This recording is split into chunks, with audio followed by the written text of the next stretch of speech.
Oh my God, look at this. Look at.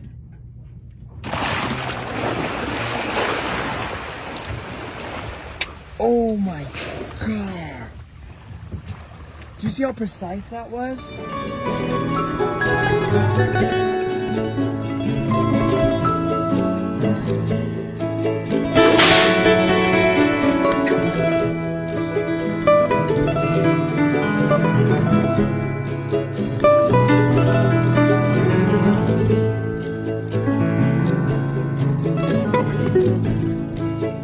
Este és grãozinho de terra que teu spacha na medima. Ele é de nós e catumat na guerra.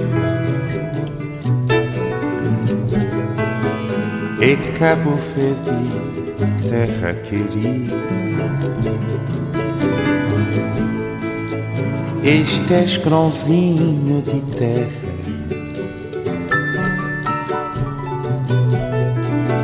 que Deus patia. Ninguém manda nesses 4 signos. Os signos que eu vou te falar aqui não aceitam ser mandados. Em quarto lugar temos Aquário, que é um signo extremamente independente. E esse signo se sente muito frustrado se alguém tenta mandar nele. Eles até podem aceitar opiniões, mas não gostam que as pessoas sejam autoritárias com eles. Em terceiro lugar temos Leão. Leão é um signo forte e determinado e não gosta de receber ordens sem explicações. Esse signo é muito líder e autoritário e eles gostam de mandar e não de ser mandados. E eles não gostam de receber opiniões, eles preferem agir do jeito que eles pensam ser melhor. Em segundo lugar temos Touro. O taurino pode se sentir frustrado se alguém começar a mandar neles ou cobrar a atitude deles. Esse signo é teimoso e ele não gosta de receber opiniões alheias. E muito menos se a pessoa quiser orientar eles de como devem fazer algo. E o primeiro lugar vai para o signo mais decidido do zodíaco. Eles não gostam de receber ordens e gostam de fazer as coisas no seu próprio tempo. E para eles receber ordem é achar que a pessoa está duvidando da sua capacidade e eles não gostam que duvidem deles. E o primeiro lugar vai para Áries.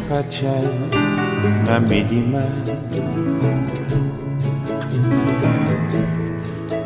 Ele é de nós, catumat na guerra. E Cabo Verde, terra querida. Oh, Cabo Verde, terra estimada, terra de paz, terra de gosto. Tudo quem chover para se regar, ele cataflaca, ele quer ficar, mas se mandado ele tá a chorar. Oh, Cabo Verde, terra estimada,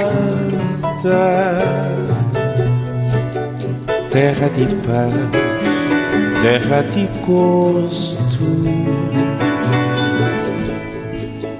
Tudo quem chover para se regar, ele cataflaca, ele quer ficar, mas se mandado ele tá a chorar. Chorar, saudade queres morrer, que não trazer na pensamento. Chorar, recordar.